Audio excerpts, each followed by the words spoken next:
Hitzez eta airez jasotako puska, zati eta atalekin eraiki zuen bere garaian idazleak, klasikoen artean klasikoena izango den pertsonaia literario honen nortasuna. Gutun luze baten bidez eratu zuena. Eta gutunak izango ditugu gaur hizpide, Ana Galarragak Frankenstein agurgarriari zuzendutakoak, Petiren ahots eta kanten erritmoan. Ana, Frankenstein ez da monstruoa. Ez hori da, gaizki ulertu handienetako bat ez da historia honetan. Victor Frankenstein, alegia monstruoaren sortzailea da Frankenstein. Zinari botako diogu, errua?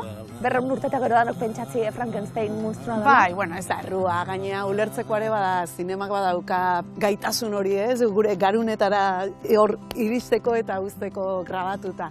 Eta hori batetik eta bestetik jendeak ez zuela irakurtzen. Orduan, Frankenstein novela ez baduzu ezagutzen, bueno, zinea o pop kulturak eman dizun horrekin gelditzea normala.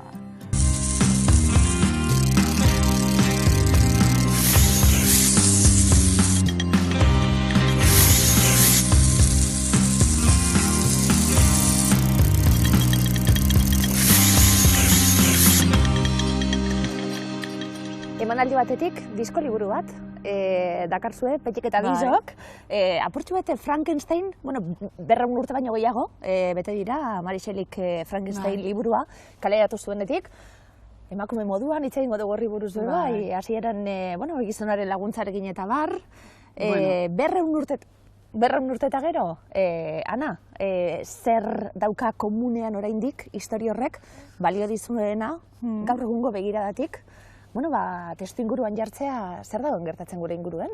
Bai, bueno, gertatzen da lan klasiko guztiekin, zerbaitegatik dira klasiko. Hitz egiten dutelako gure barreneko kezka, min, zalantza, guk geu nor garen. Eta hori da galdera nagusia Frankenstein liburuan eta gero gure lanean ebai.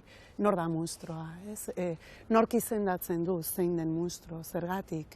Eta zergatik ordainarazi behar du bazken finean gure diren, ez dakit, monstruokeria edo alde txar horretaz. Bai.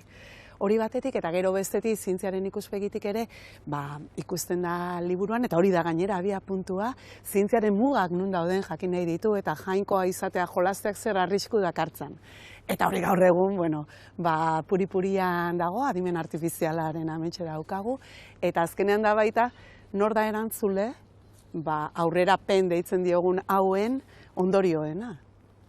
Eta, galdera horiek, esan bezala gaur egungoak dira, eta horregatik uste dut, 200 urte pasaba dira ere gaur-gaurkoa dela liburua. Zientzia divulgatzaile ezagunenetako bat, izango zara? Euskal Herrian urte asko ja horretan, Ana bai.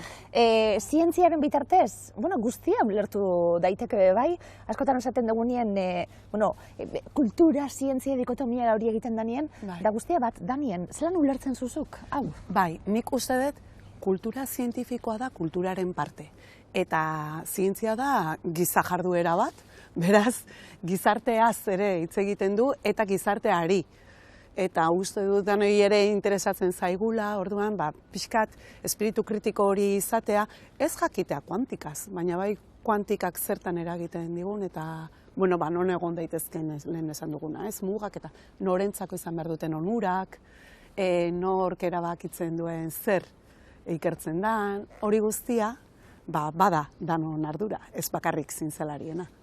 Irakurri zaitugu, askotan, zure artikulu zientifikoak, Elhuyar aldizkarian eta bar, ezberdina izango honelako liburutxu beti idaztie, bestelako literatur lan bat dagoelako hemen, Ana, baina ederra bai nondik abiatuta, momentu honetan eskuartean daukazuen artefaktu hau erakusteko aukera daukazuela bai, ederra zuentzat. Bai, opari bat. Nik aitortu behar den ertzako opari bat izan dela guztia. Sortu zen ez ustean, beti idatzi izan dut, eta beste registro batzuetan ez, bakarri zientzia divulgatzaileenetik, hori uste dut ohikoa dela baita, ez da, jende askok idazten ditu bazakit, poemak edo gutunak, kasu honetan hau gutun bat da, gainera. Eta Frankenstein liburua ere epistolarra delako horregatik da, horrelako kinu asko daude, eta egia da idaztean oso presente neukala liburuaren tonuare bai. eta errezitaldi bat izan ez jaio zelako, ahoz esan behar delako ere, badaukaztu hori nori aizean, eta horrek ere, deitu egiten du, ez? Azkenean entzuten ari den horri ari zarelako zuzenean. Eta, gozat izan da, idazteko ariketa berat, eta gainera, nola mutantea izan den, eta enbeste emanaldi izan ditugun zorionez, eta izaten ari garen, aldatzea eta hori jolas bada. Eta beti bizirik, ez? Mantentzen du. Disko liburu esaten gabiltz, hemen 8 kantu, Petxi? Bai. Etorriko da? Etorriko da. Elkarrizketara, eta kontatuko diguzuen nondik nora, sortu duzuen bien arteko elkarlana. Gainera da kulpablea handiena, orduan, kontatu dezala berak. Frankenstein jaun agurgarria. Lehenik eta behin, barka atrebentzia, baina bizi ditugun garai nahasi hauek zuri hitz batzuk idazteko adorea eman didate. Espero dut bihotzez, ondo hartzea eta gehiegiez asaldatzea. Ana Frankenstein agurgarria, eta esan dugu, Frankenstein Mary Shelleyk merezi mende hasieran idatziko du. Izena luzeagoa da, Frankenstein edo Prometeo modernoaren mitoan, nor da Prometeo? Asko esaten du, ez da, azpititulu horrek. Prometeo izan zen jainkoei sua lapurtu ziena, eta nolabait egin zien aurre jainkoei eta bea ere jainko izatera jolastu zuena, edo jokatu zuena. Horrek gerora eduki ditu beste forma batzuk, eta lehenagore bai, Adan eta Ebaren mitoaren atzean ere badago hori. Jainkoei aurre egite hori eta beren arauak puskatzea, eta justu hortaz doa, abia puntuan behintzat, Frankenstein liburua.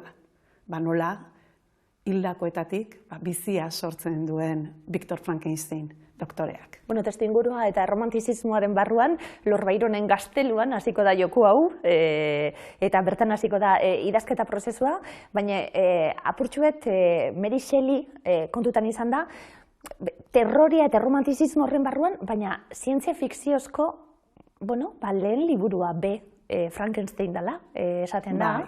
Mary Shelley etzen edozein eta nabaritzen da nondik datorren. Aita anarkista zuen eta ama gaur egun feminista esango genuke. Artean ez zegoen asmatuta hitz hori, baina bai emakumeen eskubideen aldeko borrokalaria zen. Mary Wollstonecraft. Hori da. Eta, bizi ziren oso artistez inguratuta, oso bizitza aberatsa zeukaten eta jantzila, baina ez bakarrik artea eta literaturaren aldetik, baita zientziaren aldetik ere. Oso nahasian zeuden garai hartan, gerora bereizidia askoz gehiago, baina orduan liluratuta zeuden adibidez elektrizitatearekin egiten zituzten esperimentuekin. Sortu berria. Claro. Iraultza industriala eman berri. Bai, eta ikusten zuten horrek mundua aldatuko zuela, eta ez zuten ikusten ez dara nun egon zitekeen muga. Eta orduan, esperimentu horietan adibidez animaliekin eta egiten zituzten, hildako animalie eta elektrizitate kargak eginda, muskuluak mugitu egiten zirela ikusten zuten, edo bihotza taupaka zen zela. Pentsa, ze horrek aldi berean irrika eta beldurra sortzen du, ezta? Eta bai, giro horretan sortutako novela bada. Zientzia fikzioa esango dugu, ez zuten imaginatuko bez, gaur egun noraino iritsiko ginen, kontuan hartuta, novelan eta historioan zehar gertatzen diren kontuak, inspirazio iturri, zeuretzat bai suposatzen dut, Frankensteinen original hori, egin duzuen ariketa egiteko, eta esan dugu, hau musikarekin eta jendaurren egindako emanaldi bat izango da, eta egokitu beharko da lenguai horretara bebai, jendak entzun egingo duelako, eta era laburtxu baten kontatu beharko dituzuelako kontua guztiak, baina zergaitik inspiragarria? Bai, alderdi askotatik, batetik badauzkalako harimutur desente, gaur egunarko garaiarekin eta bat egiten dutenak, baina bide horretan gainera, duela 2 mendetikan honea, gertatu izan dira beste izugarrikeria batzuk. Eta hori gogoratziare, ez da alferrikakoa ze, azkenen ematen du, etengabe sortzen garela ezeretik, adanismoa deitzen zaiona, ez da? Guk sortuko bagenu bezala eta ez, beti oinarritzen gara lehen egindakoaz eta izandakoaz. Eta azken finean ze gertatzen da, giza kondizioa ez dela aldatu mende hauetan. eta egin ditugun gauza hoien atzean arrazoiak eta berberak izaten jarraitzen dute. Eta horregatik, gerra zibileko pasarte batek pertinentzia osoa dauka. Egokia da esplikatzeko gu nolakoak garen, ezta? Eta badaude, zientziaren ikuspegitik gainera, bestelako ikasgaiak, eta, azken finean, Ixia Rozasek adibidez, Beltzuria liburuan esaten du, badela artea, behatxulo bat egitea bezala denboran, eta begiratzea behatxulo horretatik zehar. Pixkat, liburu honekin hori egin nahi izan dugu. Begiratu bere garaira bitartean, eta ikusi ze gertatu den tarte horretan, eta gaur egungoekin ze lotura daukan. Ikusi besterik ez gaude ze garaietan gauden. Oso gazte, zala, Mary Shelleyk idatziko du. Frankenstein esan dugu, badago hor data bat, 1816 urtekoe, oso berezia izan zen urte hori, eta gero, Indonesiako sumendi bat, Tambori sumendiak, errautsa botako du, zerura, urte horretan ez da udarik egongo. Hori da. Horrek azalpen zientifikoa dauka, sasoi horretan nola ulertuko zan hori be, kontuan izan beharko genuke. Apurtxuet gaur egun erekarri, badauz gauza batzuk mundu osokoak direnak, mundu osoan eragina dutenak, guk ustearren COVID-19tik gatoz esate baterako. Guk ustearren geure kontuak direla, baina guztia konektatuta dau, apurtxuet zientzia horretarako, ez da azalpenak emoteko. Bai, hori da.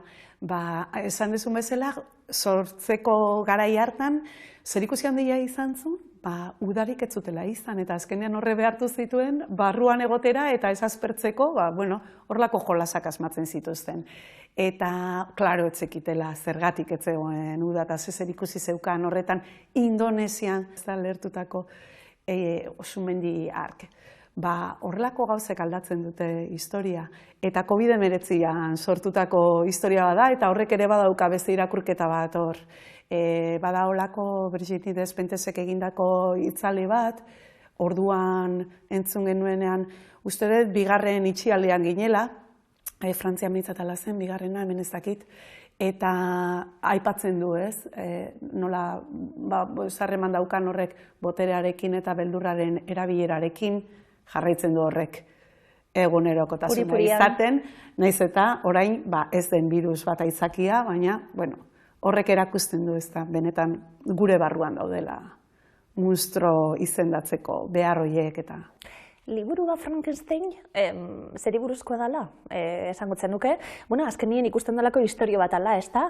Victor Frankensteinek, bere kreazioa egingo du, munstro itxusi hori, munstro bilakatu arte, guztiok bizkarra mango diote, eta azkenien, gaiztotuko da, baina alde biak erakusten di, ez da? Ez gertatzen den. Hori historia izango litzateke, baina apurtxuet muga etikoei buruz, badabil. Zelan ulertzezu, Ana?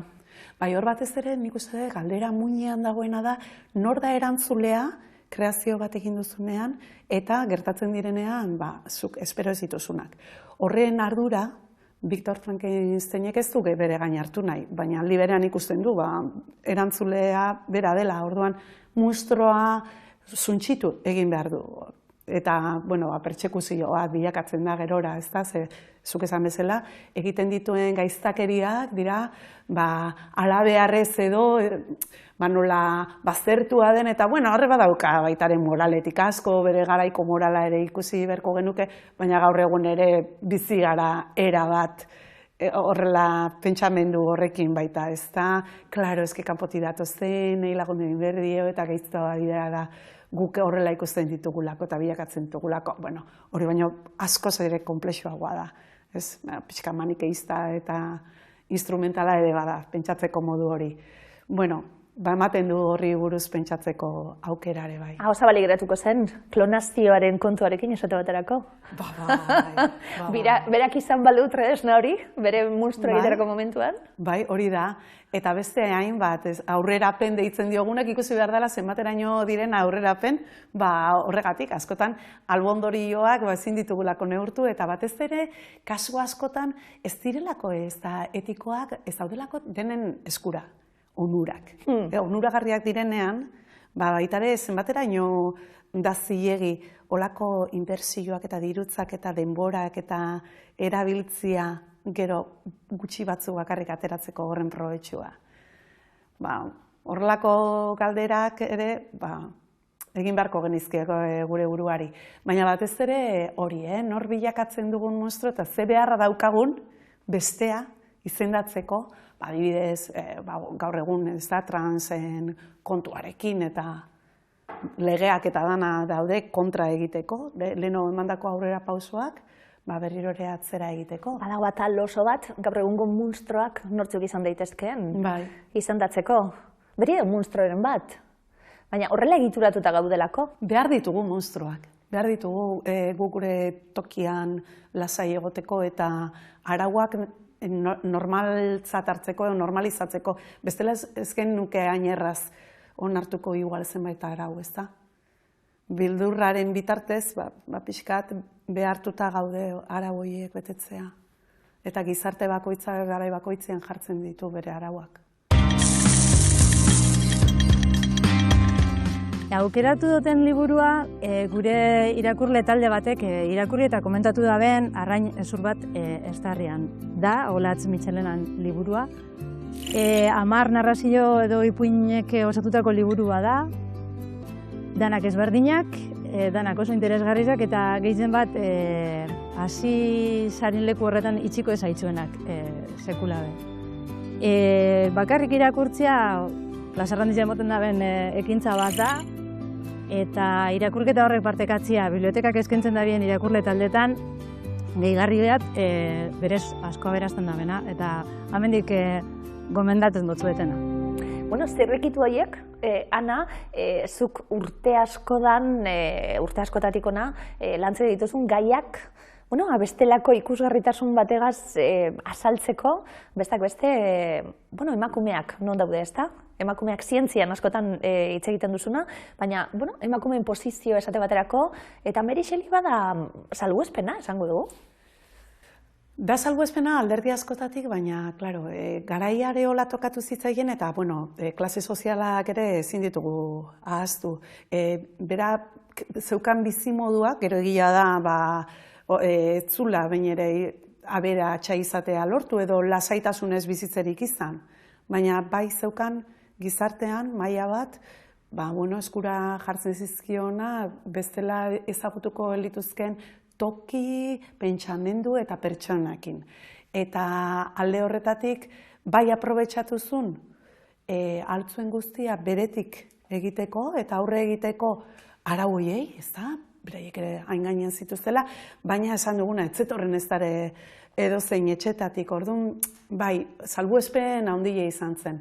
Eta eukizuen bizimodu, benetan, nobeleskoa, berekin bai egin daiteke novela bat, pelikula bat, eta hainbat, hobeto esan da.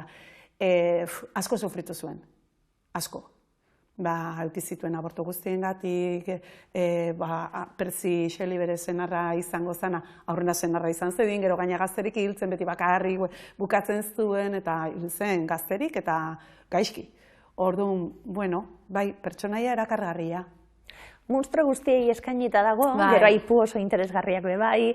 Esan duguna, gaur egunetik egindeko ariketa bat eta guztiok gogoeta egiteko, suposatzen dut, kantu ez gozatzeaz gain, suposatzen dut, gogoeta egiteko tresna bat izan daitekela, izan dela helburua. Bai, eta lujo bat izan da, justu epatu dezuna, zenbat aipu eta zenbat jende parte hartu duen. Ezinbestekoa da Petiren laguntza, ze kantuak ez bakarrik kantatu egiten ditu eta horrek giro bat ematen dio, ez, gutun bada eta gutun horretan kantuen hitzek jarraipen ematen diote, osatzen dute gutuna, gutunaren parte dira, hori batetik, bera gabe ezinezko izango zen. Gero, disko liburu bilakatzeko lan horretan, eskatu genien, nik zuzenean egiten ditudan koruak, narik egiten zituen jatorrizko kantuak grabaketan, eta eskatu genio mesedez grabatzeko, eta Joseba Irazukik sartu zituen gaina gitarrak, orduan, gelditu da, oso jantzia, eta da baita salbuespena, zebeste kantua dira gordinak, zuzenekoak diren bezala. Eta horrek ere badauka nero izte zentzua. Gehi hitzaurra eta hitzostea eta bonustraka. Hori da.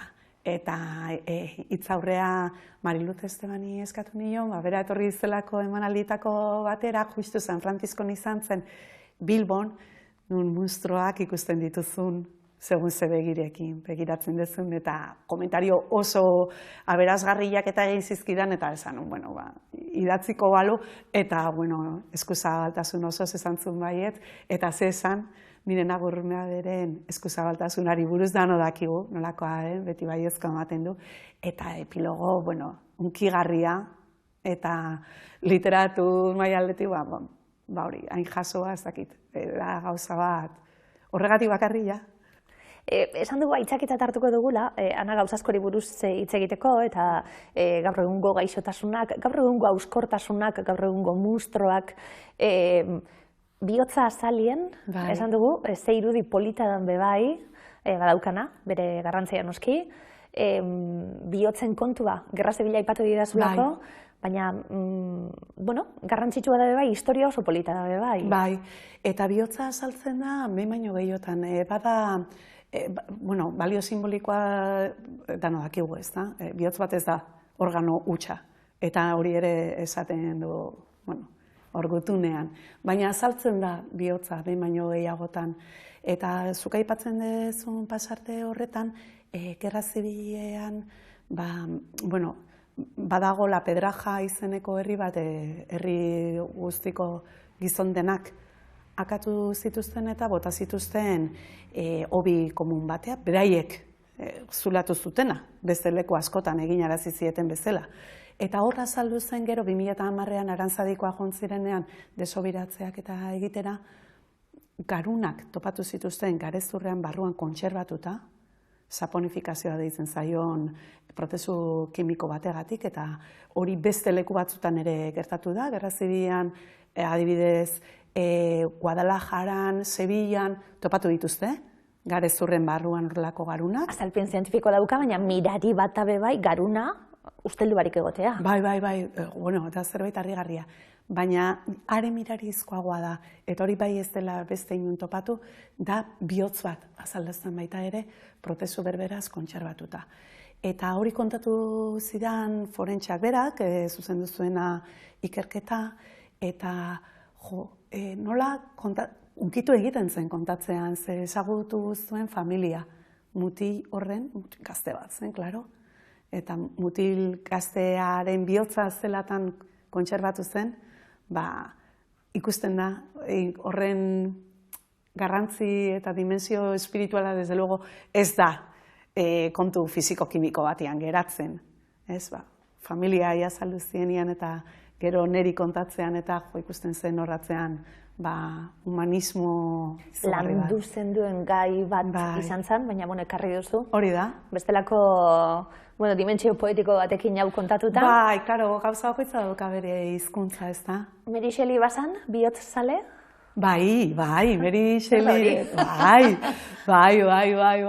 Mary Shelleyren idazmaian, Mary Shelley bera eta urte bete geroago aurkitu zuten zer eta zati batian bihotz bat kontserbatuta, kalzifikatuta, eta zen bere senar Perziren bihotza, hiltzena askozaz lehenago, itota, eta gero, poema bat zukan gaina maitasun poema bat, Oialorren onduan, ez da, bere senarrari dedikatua, eta gero jakin zen, nola, gorpua erreskatatu zutenean, zu eman ziotenan ondartzan bertan, eta gelditu ziren ondarrak eta errautsak bildu zituzten hilobiratzeko han Inglaterran.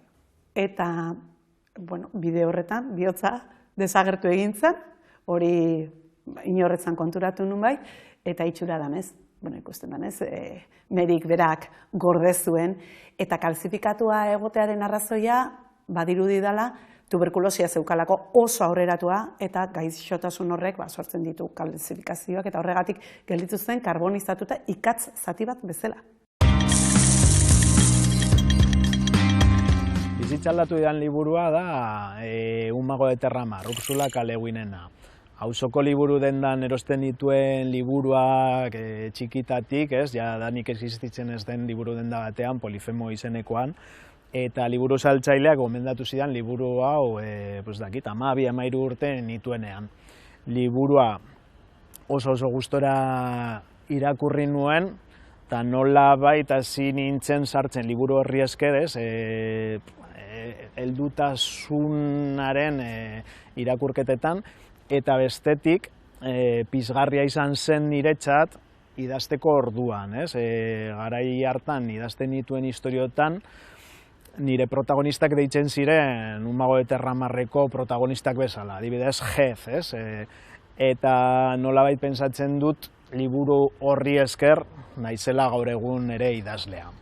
Lehenengo liburua hola liluratu edo inpaktatu ninduena 18 urte edo gutxi gorabehera nituenean, eta impresionatu ninduena eta irakurketa helduan nolabait edo sartu ninduena Fyodor Dostoievskiren Krimen y Castigo. Harri eta Herri, Gabriel Arestirena, irakurri nuen 16-17 urte nituelarik. Maneser dozentzie txartek pasatu zidan 3 asterako eta uste 6 hilabetez atxiki nuela, eta bere poeta horren metrika idazteko moldea, euskara ere dena deskubritzen nuen, eta ere deskubritzen nuen poesia idazteko molde berri bat. Sonetoaz eta Alexandrino eta aparte. Inor ez da profeta bere mendean.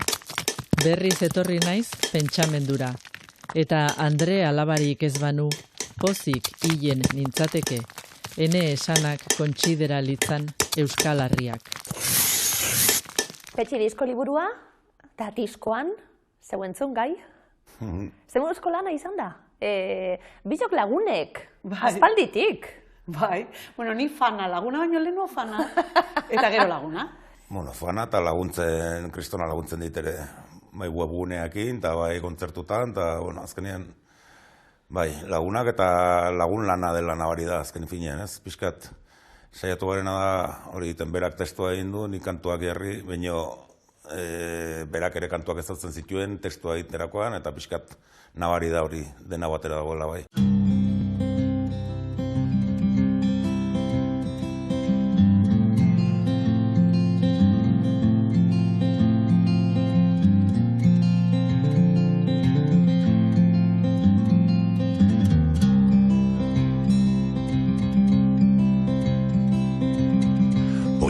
Poliki, banan, pilaka, astiro.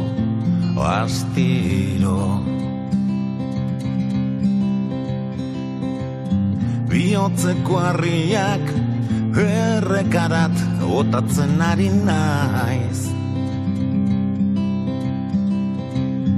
Eta botala ohartzen hasi naiz, zerbaiten hutsa somatu dala.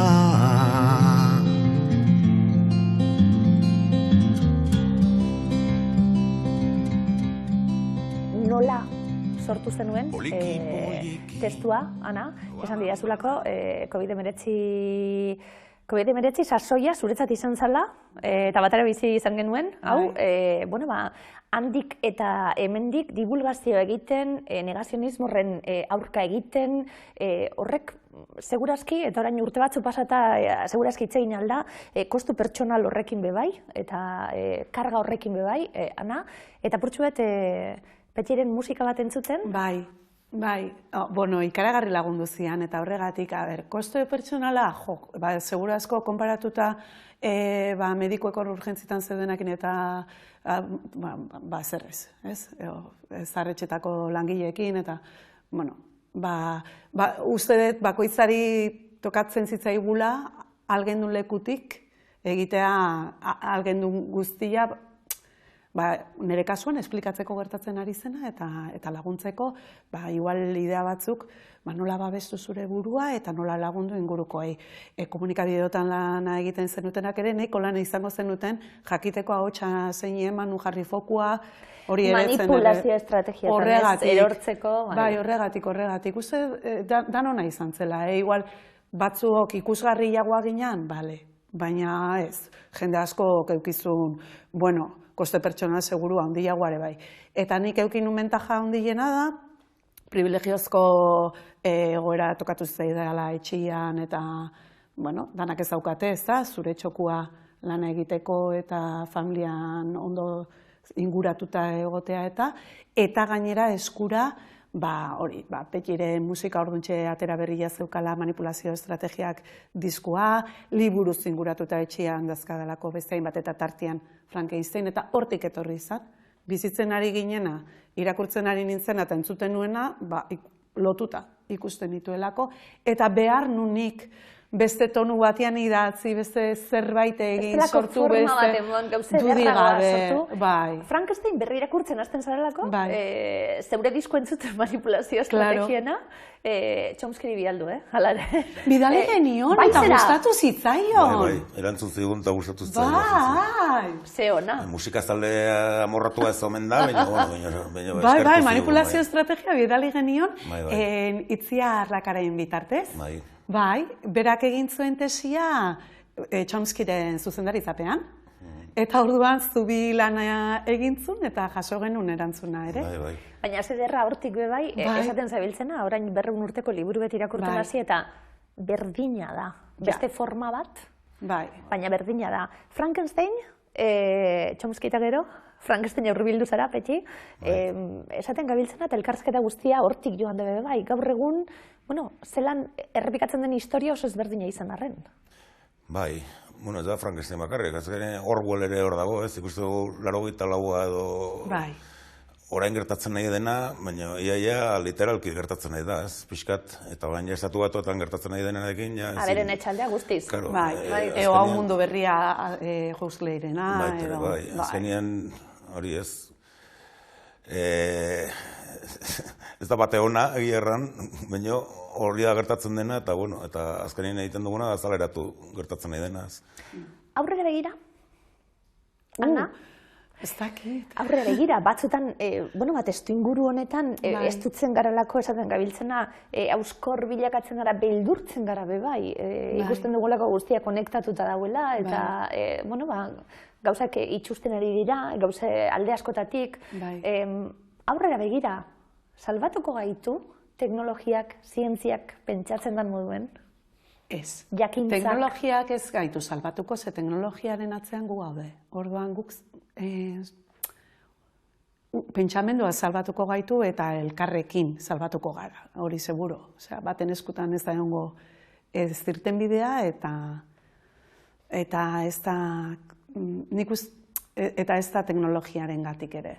Leno esan deuna, ez da, gugan daude alde txarra eta ona bilak, eta orduan geuk egiten dugu teknologia, orduan guk egindakoa denez ez dara horrek ez du. Momentuz ez du funtzionatu horrela, gaina. Momentuz teknologian emandako aurrera pausoek eraman gaituzte beste estenatoki batzutara, eta, zeinik esango zuen gizakiak niren bataz besteko bizitxaropena hainbeste urtetakoa izango zenik, batez ere adibidez hainbeste emakumet zirela hilko erditzean, oso gauza ohikoa zena, edo umeak 5 urtera bitartean hiltzen ziren, ia guztiak. Hori guztiak gainditu dugu, baina albondorioak ere izan ditu, ez da, teknologiaren aurrerapenak. Orduan, teknologia bakarrik ez gaitu salbatuko. Kantu batek bez, baina tarte osona eskainaldigu, dagoztatuko dugu, kantuak entzuten bebai, artea, musika, zertarako, eta gero emanaldiei buruz, galdetu behar dizuet, emanaldiak badatoz Frankenstein agurgarria bertatik hortara ikusteko aukera egongo da, kantuak zertarako, Petxi? Niretzat behintzat terapia da, terapia guztiz lagungarria, bai kantuak egitea, naiz eta baita ere sufritu egiten direnean, azkenean egitearen prozesu ere batzutan gogorra ezaten da, kontatzen duzunaren arabera, baina zertarako nire ustez mundu hobea egiten dela, bai kantuekin, bai antzerkiarekin, bai artearen alde guztietakin, eta pixkat bizia hobetze dute, eta nire ustez mundua hobea da, bai musikakin, bai antzerkikin, eta bai arte modu guztiekin ez. Estudiora zu ez? Grabazio estudiora? Zeo zer badukazu esku artean? Bai, hortxe gabiltza bai. Gauza bat baino gehiago dokago, baina oainik goiz egi da igual. Sortzen. Bai, ondo. Hori da. Zeuek ikusteko, Ana? Non ikusi? Bat gogoz geratu gara? Bai, gainera esan behar da, errezitaldia badauka baitare pixkat performance edo badauka kutsu hola antzerki edo, zerbait simboliko mugimendu pixkatere badauka, eta proiektzio bate bai osatua da, uste dut irakurketatik horrea badaola beste elementu batzuk, zer pentsatua ere ematen dutenak eta osatzen dutenak igual beste alderdi batetik. Eta noiz, hurrengoa martxoaren 27an adibidez Beasainen, baina gero apirilean badauzkagu Arrasaten, Gasteizen, Orion, badaukagu Barainainen, Lekeition, Petxi.eus webgunean daude danak eta igual errexena hor begiratzea da, eta gonbidatuta dago jende guzti eta zuzeu ere baize. Ordu bete da, eta ordu bete horretara, hori, ezagik, ni behintzat da gauzat asko eskertzen detena. Harrapatuta dutia beste zerbaitegatik eta mundutik pixkat aparte. Nerabezaro betean harrapatu ditu 21. mende hasierak Jone eta Poli gazteak, dena deskubritzeko dutela.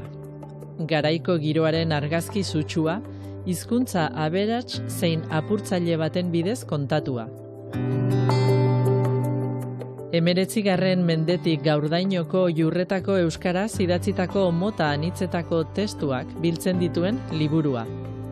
Bertokoentzat hunkigarria eta derrigorrezkoa, eta besteontzat ederra bezain argitzailea. Jon Maia dantzariaren ideia batek eman zion abiapuntua diziplinen arteko proiektu honi. Gerra eta elkarbizitzaren arteko tentsioa, lengoaia artistiko anitzez marraztua. Ezaki zein irakurri nion, irakurtzea dela ekintza antikapitalista iraultzaienetako bat.